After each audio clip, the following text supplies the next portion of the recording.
To take revenge on me, she deliberately brought my sister's substitute to our wedding. She said, "Emily wants to be a rich wife. Just bear with it, or the wedding will be canceled." I canceled the wedding in front of him, but later he went crazy at my wedding. With reddened eyes, he asked me why I could marry someone else. I just smiled. "You are not qualified to be Mr. Emily." When Marcus brought the girl who looked just like Sophie to our wedding, it felt like a brutal slap to my face. Suddenly, I understood. His plea for reconciliation and to continue our engagement was just to see me embarrassed and humiliated at this moment. But now was not the time to turn against him. The new project for which I was injured was at a critical stage. Present were not just the relatives and friends of the wealthy families, but also my business partners and investors. I could only take a deep breath, facing the curious gazes around me. And before he could make a more outrageous move, I suppressed all my emotions and managed a polite smile. I turned to my assistant and said, "Here they are, just guests." Then I instructed Tom to find a seat for the lady. At the same time, I warned Marcus with my eyes to stop while he was ahead. But he just laughed disdainfully, took the girl's hand and said loudly enough for everyone to hear, "Emily, I brought her here today to tell you that Grace is my woman. If you still want to be Mrs. Marcus, bear with it or the wedding will be canceled." From the look in his eyes, I understood immediately he was threatening me. The mess I took over from my dad was a complete shambles. Over the years, I had managed to make some progress, but the foundation was still unstable. The new project was crucial for the company's future. This marriage alliance meant much more to me and my family than to him. He was betting that I wouldn't easily turn against him at this moment. For the first time, I thought that the mutual understanding we had developed over the years was not necessarily a good thing. I gently clenched my fist, my thumb brushing over the ring he had given me when he confessed his love. I asked him one last time, "Marcus, are you really sure about this?" But he replied, "Emily, this is what we owe Sophie. What are you talking about?" My voice trembled with uncontrollable emotion. The internal strife in Marcus's family was severe. His parents had been killed by his uncle when he was very young. It was my mom's long-standing friendship with his mom that led her to take him in and help him survive safely until now. He had witnessed firsthand how Sophie's mom and my dad had conspired against my mom, driving her to madness and eventually to her death in a mental hospital. He had seen how I endured humiliation and survived in a family that my dad had transformed. After my mom passed away, he had to return to his family and live on. Ask him why I should let go of the murderer who killed my mother, and why should I feel guilty for the enemy's daughter's suicide. Back then, Derek's father and mine caused my mom's death and abused me. If it weren't for my grandfather's will, all his assets would have been donated if something happened to me before I turned 20. I might not have survived to adulthood. But even if I did, those years were hell because Sophie liked Marcus. I faced endless bullying at home and school. Marcus used to get teary-eyed seeing my wounds, vowing to retaliate, but now he says, "Emily, you are simply unreasonable. How could you become so vicious?" I remained calm, took off the ring I'd worn for 10 years, and threw it in front of him. "Fine, Marcus, we're done." He was stunned, clearly not expecting me to really break up with him. But then he threatened, "Emily, think carefully. If you leave today, the collaboration between our families is over." I stopped and turned back. His expression relaxed a bit. "As long as you admit to Grace's incident, I can ensure our family's collaboration won't be affected." I interrupted him. "Maybe you never truly understood me. Watching my mother compromise for love only to be hurt even more made me realize that compromising without principles doesn't win conscience. It only makes you lose ground gradually. I will never put myself in that situation." Leaving the hotel, I went straight to the company. At this critical moment, I didn't have time to process my emotions. I immediately asked my secretary to notify the PR department and all executives for an emergency meeting. My departure meant the breaking of the arranged marriage between our families. At this point, I had to come up with a plan to handle the upcoming public opinion storm and the potential impact on investors' confidence. Dressed in my unworn white wedding gown, I sat in the large office chair, closing my eyes but feeling incredibly clear-headed. The scandal involving Marcus, the influential son of a powerful family, was impossible to suppress. The news would definitely explode. Instead of reacting passively to the public opinion, I decided to use it to our advantage and give our company a push. Wearing my wedding dress, I spent the night in meetings with the company executives, finalizing the PR strategy for the next day. At dawn, I called in a professional styling team to design my look for the public. The next day, the news of my breakup with Marcus and the wedding cancellation hit the headlines as expected. Despite efforts from Marcus's side to cool the topic, even releasing gossip about their two artists to divert attention, the real money I spent, plus Marcus's online presence and public curiosity about high society weddings, made the topic explode. As the public speculated about the reason for the breakup, the marketing accounts I arranged began to the brand series, Zhuang Xian, has always promoted itself with high-quality fabrics and comfortable cuts, targeting women who, having achieved a certain level of economic capability, have specific demands for the comfort and material of their clothing. These women, with their rich life experiences, value their own feelings over gender narratives. This recent wave of public opinion aligns perfectly with the brand's philosophy. My series of actions have brought my fashion brand into the spotlight. This is my strategy and my principle in life. Rather than being passively attacked, I prefer to take the initiative. However, I need to address not just the public relations crisis caused by the failed engagement, but also the resulting investor confidence crisis in our business ventures. Although fashion women's wear is just a subsidiary line under our company, the level of exposure and sales profits generated have significantly bolstered investor confidence and provided a substantial cash flow. More importantly, this incident has shown the world that I, Emily, can stand strong even without Marcus. What should have been a crisis turned into a successful marketing campaign. Yet, as soon as the pressure lifted, I fell gravely ill, overwhelmed by the memories of my time with Marcus, which struck me like a series of delayed wounds.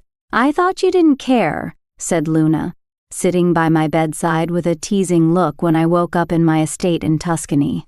I took the peeled apple from her hand and replied calmly, "After all, 10 years together isn't just 10 days.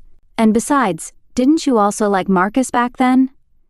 At this, Luna waved her hand frantically, as if I had unearthed some dark history.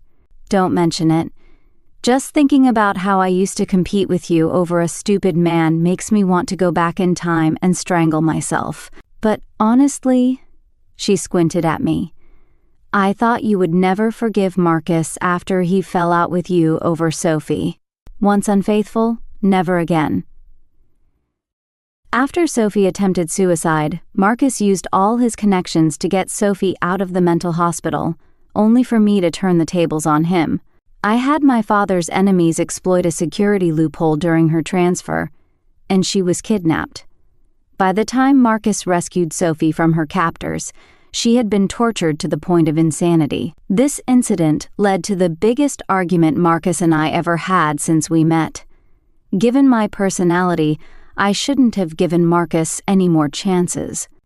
But he was Marcus. We grew up together, weathering hardships and seeing each other at our worst.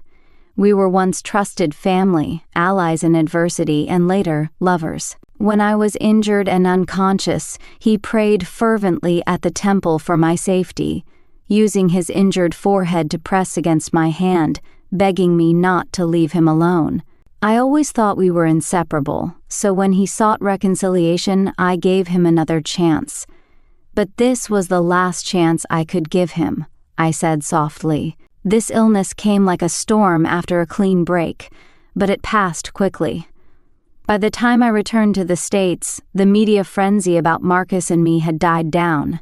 Even though our new project had some funding from initial sales, some investors chose to withdraw rather than offend Marcus, putting us under financial pressure. As I was contemplating my next move with the new documents the private detective had just delivered, Derek walked in. "Have you considered an alliance with our family?" he asked bluntly. I was taken aback and asked, "With you?" He stiffened, holding his teacup, nudged the young man beside him and said, "Speak up. You're usually quite talkative at home." The young man's ears turned red as he raised his head, placed his teacup down solemnly, and faced me directly. "Senior, I am Derek. I hope you will consider an alliance with me," he said, his face turning as red as a cooked shrimp. Derek gave him a disdainful look but still asked me, "So what do you say? If our families form an alliance, we will provide the funds you need. Consider it the dowry from me for my brother." Dowry?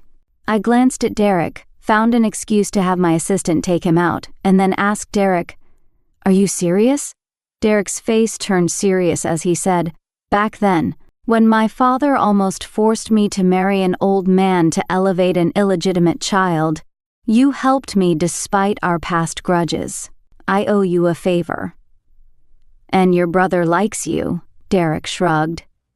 "Ever since you saved me, he's had a crush on you. Over the years, he's not only been following your updates, but also got into the same university you attended. I know his behavior sounds creepy, but he is my brother. As his sister, I have to help him." I then recalled the first time I met Derek, when he was still a high school student. "He's still in school, right?" I asked.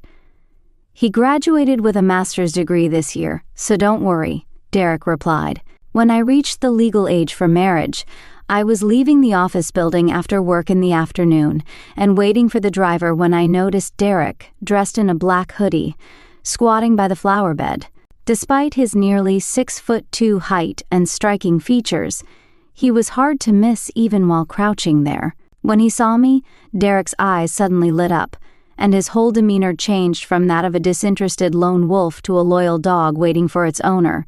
"Sis, you're off work," he said, running up to me and looking at me with his long eyelashes lowered. Even though I was fully aware of his little schemes, I couldn't help but ask, "What are you doing here?" "My sister said if I can't settle this arranged marriage thing I shouldn't come home," he said, lowering his head. His slightly wavy black hair fluttered lightly in the wind, making him look quite pitiful. I felt a sudden urge to tease him. "Why so melodramatic, kid?" I chuckled, reaching out to touch his bangs. "But I'm not one to give in to this." Derek lifted his head, looking a bit frustrated. Only when I saw his regretful expression as if he wanted to strangle his earlier self, did I take his hand and say, "Let's go." He looked at me in surprise. I smiled. "I'll take you to my place to see the environment first." The investment contract from the Jiang family and the prenuptial agreement were placed in front of us. The investment from the Jiang family would be transferred to Derek in the form of shares. After the lawyer explained the premarital property terms, they began explaining the sections about married life and children. The content was simple. Marital life should follow the principle of mutual consent. If either party couldn't develop feelings during the marriage, either could file for divorce. If a child was born during the marriage and was an only child, the child must take the mother's surname Smith. In the case of divorce, the father must unconditionally relinquish custody, and the mother could not require the father to bear any child support responsibilities. "This is my bottom line," I said bluntly, seeing Derek a bit confused after listening to the terms. "The Smith family needs an heir. If you can't accept this, I can use medical means to have a child without you." "No, I don't refuse," Derek hurriedly said. Blushing, he glanced at the lawyer and said softly, "I was just thinking about what names we should give our kids." As he spoke, a smile crept up the corners of his mouth. No wonder Luna said her brother was a hopeless romantic. He was indeed quite adorable. The same night we signed all the contracts and agreements, Luna revealed the news of our family alliance in an interview. The good news was that the stocks of both the Smith and Jiang companies rose. The bad news was that since Derek rarely appeared in public, and Luna and I had had quite a few interactions over the years, there was even a local news story about me saving Luna in the street. The online community suddenly started shipping me and Luna as a couple. I usually didn't care about such things until my assistant reminded me that a video shipping me and Derek had suddenly topped the trending list. After graduating from college, Derek had started a game studio and released 2 indie games that were well received. So when I saw the new blogger's profile picture with the logo of Derek's studio, I knew what Derek had been secretly working on with his computer these past few nights. Surprised that he cared so much, I logged into my private account and gave the video a like. The next second, I received a notification that Derek's account had followed me. I smiled to myself. My assistant looked puzzled, but I acted as if nothing had happened and went to the meeting room. The meeting lasted until the afternoon, and by the time I finished work, it was already 10 o'clock at night. When I got home, I found Marcus and Derek sitting on the couch, glaring at each other. Seeing me, they both stood up and spoke simultaneously, Emily. Then they both froze, exchanged hostile glances, and looked at me again, their eyes filled with a hint of grievance. I walked over to Derek with a stern face. Derek, not knowing what he had imagined, immediately showed a hurt expression. Marcus, on the other hand, looked somewhat smug. "Why do you let anyone into the house, Derek?" I asked. Derek was momentarily surprised, but quickly looked at me with bright eyes, holding back a smile. "I didn't let him in. He came in on his own," Derek explained, tugging at my sleeve. I remembered that Marcus did indeed have a key to my place. I glanced at Marcus but still coldly reprimanded Derek. "Next time, call the police. I don't like having strangers in my house." Marcus's face turned extremely sour. "Emily," he gritted through his teeth. Derek immediately took a big step to stand between me and Marcus, as if afraid Marcus might hurt me. But I didn't avoid him. Calmly, I looked straight at Marcus. "Marcus, you're not welcome here. Don't come again." Marcus looked at me, then at Derek, clenching and unclenching his fists. "All right, Emily, you've made your point." Watching him leave bitterly, I sighed and turned to Derek. "Derek, make sure to have someone come over tomorrow to change the locks." Derek nodded obediently. After a moment, he seemed to make a firm decision and suddenly reached out to hug me tightly. "I swear, Emily, I will never betray you." I was taken aback but didn't say anything. I simply raised my hand to gently return his hug. I had to admit, the energy of young people is truly impressive. For someone like me who has suffered from insomnia for years, I actually slept well for once. When I woke up, it was already noon. Since it was Saturday, I had breakfast at home, prepared by Derek, before dropping him off at his studio. Then, as usual, I went to the florist to buy flowers and headed to the cemetery to visit my mom. But this time, I saw Marcus at my mom's grave. Since Sophie had committed suicide, he hadn't come to visit my mom again. Holding the flowers, I exchanged a glance with him across several rows of graves. Then, without a second thought, I walked over and placed my flowers on my mom's grave. "Emily," he hesitated for a long time before speaking, "are you really going to marry that kid from the James family?" I turned around and gave him a once-over with a mocking question. "What does it have to do with you?" With that, I picked up the flowers he had placed on my mom's grave and threw them into the nearby trash bin. Seeing my actions, Marcus anxiously came over and grabbed my hand. "What are you trying to do?" "You should ask yourself what you're trying to do." I shook off his hand and slapped him. That slap should have been given to you on our wedding day. I spoke with no emotion. You don't think after causing such a scene at the wedding and using all means to suppress my new project, we could still act like nothing happened, do you? Marcus's expression went blank for a moment. I laughed, looking at him with the most sarcastic tone. Marcus, I know what you're thinking, but you're overestimating yourself. With that, I turned and left, leaving Marcus standing there alone. I knew he had never thought about completely cutting ties with me. He just wanted me to submit, to make up for his guilt towards Sophie, because he knew me well, knew that I lacked basic trust in the outside world.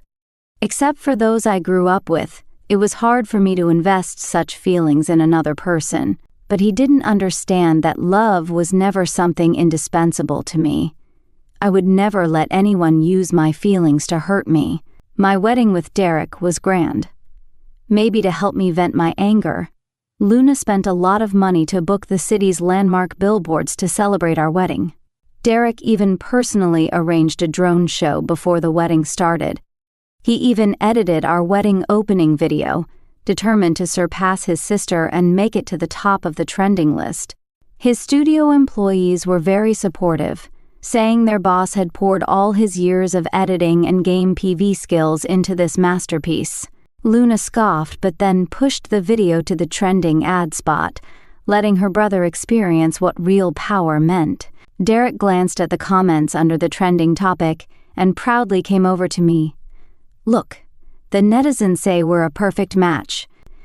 At this point, the media present asked for a family photo. Luna gave Derek a teasing look and then came over to hold my hand, sighing, I never thought we would end up as a family. Derek straightened up, grinning foolishly until Marcus suddenly appeared. I looked at the James siblings. Did you invite him? Derek quickly shook his head and Luna denied it. Of course not. Do you want me to have him thrown out? Looking at the surrounding media reporters, I didn't want another scandal at my wedding.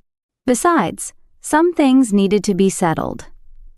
So, I had my assistant take Marcus to the hotel's backstage lounge. What do you want this time?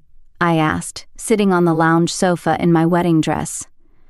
Marcus looked at my wedding dress, visibly distracted. It wasn't until he saw Derek next to me that his face showed displeasure. I have something to say to you alone. Derek looked at me and, out of respect, started to get up, but I pulled him back. There's no need. I don't intend to hide anything from him. Hearing this, Derek's eyes lit up with pride like a rewarded puppy. He even proudly showed Marcus the red marriage certificate he had taken from his suit pocket.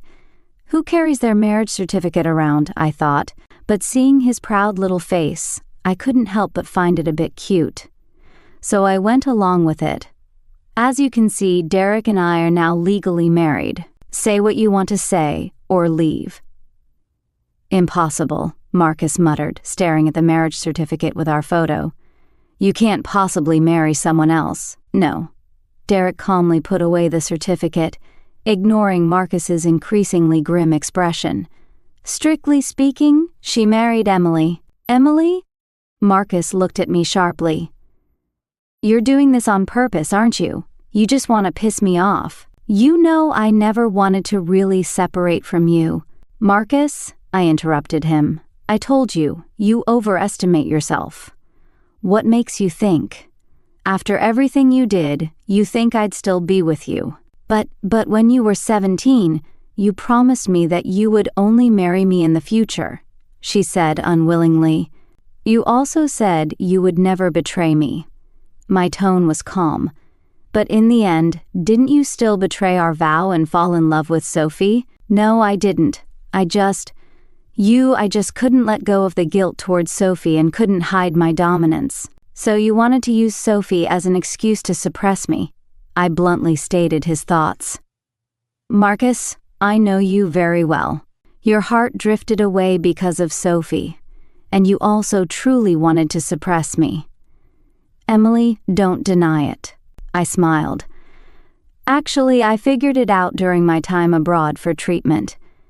You have always been calm and steady in doing things. How could you make such a big scene at the wedding just for Sophie? Before Sophie died, you were already dissatisfied with me, right? Dissatisfied that I didn't listen to you and started a competitive project with a rival company. Dissatisfied that I didn't want to hand over the shares of Fuji Inc. I held, and I didn't hide my demand that at least one of our future children should carry my family name. So at that time, you tacitly allowed Sophie to stay by your side. Did you also want to groom Sophie to inherit my father's assets and compete with me, making me feel threatened and more dependent on you, thus forcing me to compromise? I didn't. Marcus still wanted to deny it, but I didn't give him a chance to argue. I asked the assistant to bring the evidence collected by a private investigator a while ago and placed it in front of him. During my time for treatment in Tuscany, I wasn't just wallowing in the sadness of lost love, doing nothing. I knew very well that Marcus wasn't someone who acted on emotions. So, I spent a lot of money to have the best team investigate Marcus and Sophie's connection thoroughly. Only then did I discover that since my father went to prison and I took over the family business, Marcus had already started contacting Sophie. Although my father was despicable, he had controlled the family business for many years and had shares and assets in his hands. And Sophie, as his legal heir, was obedient to Marcus. Marcus wanted to place her in the family business so he could use her for balance when needed. Perhaps even he didn't expect that Sophie truly loved him but also had a terminal illness. So, whether out of guilt for Sophie or to facilitate his future suppression of me, he wanted to bring out Sophie's mother, another legal heir of my father, from the nursing home. But he didn't expect me to be so ruthless, directly using her family to get rid of her. And that so-called substitute for Sophie by your side, Grace, is just another illegitimate daughter my father had outside. I coldly laughed, taking out a stack of photos of her visiting my father in prison. You had someone do a paternity test for Grace and my father, then persuaded my father to transfer his shares to Grace. You even made such a big scene at the wedding to push Grace forward. In your original plan, I should have endured the humiliation for the sake of the new project, losing my dignity in front of partners and shareholders, and also suppressing my authority as the group's leader. And your public appearance with Grace was to show everyone that Grace had Fuji Inc. behind her. You originally planned to present my father's share transfer agreement right after our wedding, making Grace rightfully enter the board of directors of the family business. I paused for a moment, looking at Marcus's increasingly pale face, and asked him mockingly, "So why didn't you do it in the end?" Marcus was stunned for a moment, then immediately understood. "It was you hid Grace." I didn't deny it. Although Grace was also my father's illegitimate daughter, she was just an accidental result of his flirtations. My father didn't treat her and her mother well, and Grace had no feelings for my father either. If it wasn't for needing money to treat her mother's illness, she wouldn't have agreed to Marcus's request. But she knew her limits well, knowing she couldn't handle such a deceitful life. All she wanted was to live a peaceful life with her mother. So, when I offered to arrange the best medical team for her mother and provide the best drugs, ensuring their financial and safety for the rest of their lives abroad, she didn't hesitate to transfer the shares she just got to me. I took out 2 copies of already effective share transfer agreements from the documents and placed them in front of Marcus. When Marcus saw the first agreement signed by Grace, his face was bad, but he remained calm. But when he saw the second transfer agreement, he couldn't maintain his composure anymore. "Emily, you transferred your shares to Ryan." I coldly responded, "Marcus, you know my bottom line after all these years. You shouldn't have targeted the family business." At this moment, even Derek beside me was a bit surprised. Back then, to help Marcus establish a foothold in Fuji Inc., I pledged part of my shares in the family business and the Rose Manor left by my grandmother to get this of Fuji Inc. shares. Over the years, I've unconditionally supported Marcus at Fuji Inc.'s shareholder meetings, even during the times we argued and gave each other the cold shoulder. At the Eastern Conference, almost everyone tacitly agreed that the voting rights of my 5% shares belonged to Marcus. This was also why Marcus had been able to suppress Ryan all these years. Ryan, Marcus's cousin, shared 24% of the shares with his father, who was in prison. Marcus held 27% of the shares, but if you added my 5%, Ryan's shares would surpass Marcus's. This was probably why Marcus had always tried every possible way to get me to transfer the shares to him, because he had never truly trusted me. Emily, how could you? How dare you?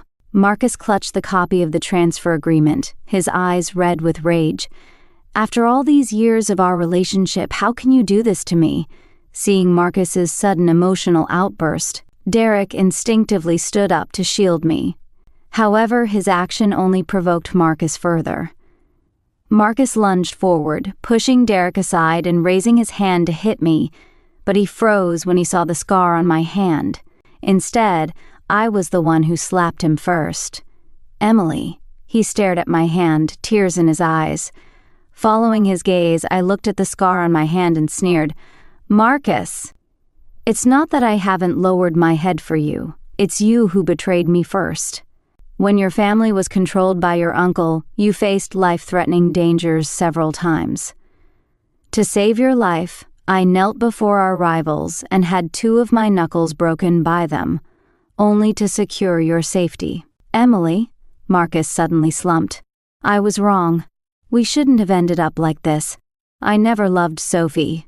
The one I have always loved is you. I just couldn't get over his death. I just wanted you to be more obedient, but I never wanted to be apart from you. Emily, I know I was wrong. Can we go back to how we were before? No, Marcus. You should have expected this day when you chose to collaborate with my father to suppress me. Besides, to be honest, you're not qualified to be Mr. Shang. With that, I pulled Derek out of the lounge. A year and a half later, while I was expanding my business overseas, Luna video called me to talk about the latest developments. Ever since Ryan got my shares, he had new leverage and resumed his power struggle with Marcus. Honestly, Ryan really is his father's son. Seeing Marcus rallying shareholders again and acquiring enough shares, he went desperate and had Marcus kidnapped, trying to force him to transfer the shares, Luna said. But unfortunately, this time, there was no one to protect Marcus. When he was rescued, it was said that one of his legs was completely crippled. Oh, I responded indifferently. Luna, clearly not expecting my calm reaction, sighed. I never quite understood Marcus. If he had stayed with you properly in the first place, none of this would have happened. I smiled. Maybe he never trusted anyone. Besides, if I hadn't persuaded Grace first, even if Marcus and I had fallen out, the worst-case scenario for him would have been using Grace's shares in the Shang Group to exchange for my shares in the FU Group. Ultimately, he could still have achieved his goal of acquiring my shares. Luna thought for a moment and agreed, feeling a bit relieved for me. It's a good thing you didn't end up with him. It's terrifying to think that someone could scheme even against the person who went through life and death situations with them. Sometimes, finding someone who loves you wholeheartedly isn't a bad thing. At that moment, Derek, wearing an apron and holding our daughter, walked into the room with a bright smile and called out, "Honey, lunch is ready." Luna rolled her eyes. Forget it. I still prefer the aloof type over this lovesick fool. Luna then asked, Actually, when you sold the shares, you didn't need to marry for investment, did you? I never understood why you agreed to marry my brother. I smiled without answering, unwilling to delve into the fleeting loneliness or the momentary impulse that led me to agree to marry Derek. What mattered was that I now knew what I wanted and had the ability to control my own life.